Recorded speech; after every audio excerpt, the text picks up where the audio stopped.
In this video, I'm going to demonstrate some of the early concepts in Chapter 4, specifically sections 4.1 and 4.2. Chapter 4 is about loops or repetition structures. Loops are used when you want to repeat certain lines of your program several times. You could just type in those program lines many times, but a more efficient way is to put them inside a loop. In general, there are two types of loops. Loops that are continued as long as some condition is true, and loops that are continued for a specific number of times. A simple example from life would be if you were eating French fries from McDonald's, you would use a while loop. You would say, while there are more fries, eat a fry. You would continue as long as there were more fries. In other words, you don't know specifically how many times you will continue that loop.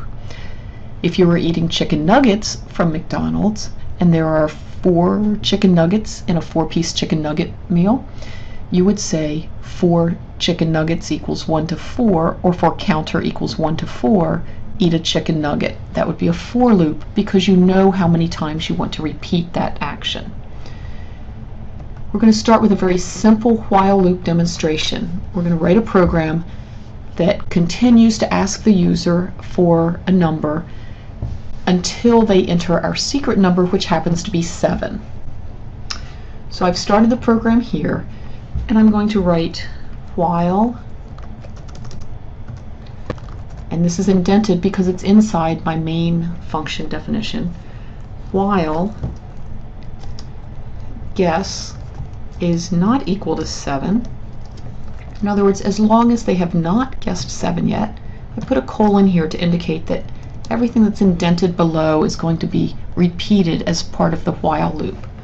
So as long as they have not guessed a 7, I want to ask them for their guess.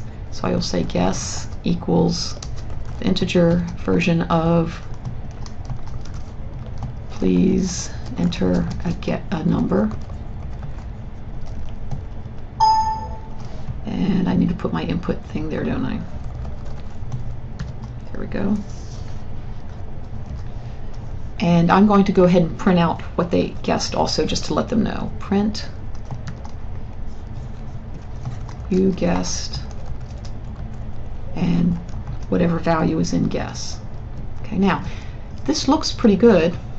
The problem is, the first time when I'm executing this, let me make it a little wider so we can see our whole program here. The first time, I'm not sure that guess will not be a 7.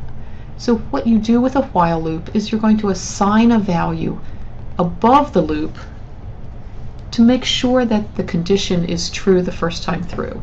So I'm going to assign guess equals 0. I could assign any value here to guess except for 7. If I assigned 7 to guess, then the first time it hit this while loop, which says as long as guess is not 7, the computer would think, well, wait, guess is 7. So I'm going to assign a value that ensures that this loop will be done at least once.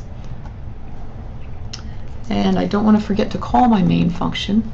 So now let's try to run this.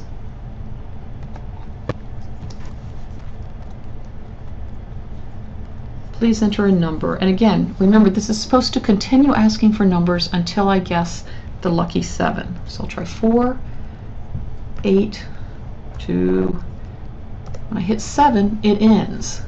And again, if we look back at that program with our input, this makes sense. We have entered a 4, and it said, okay, as long as guess is not 7, it wants to continue and do this.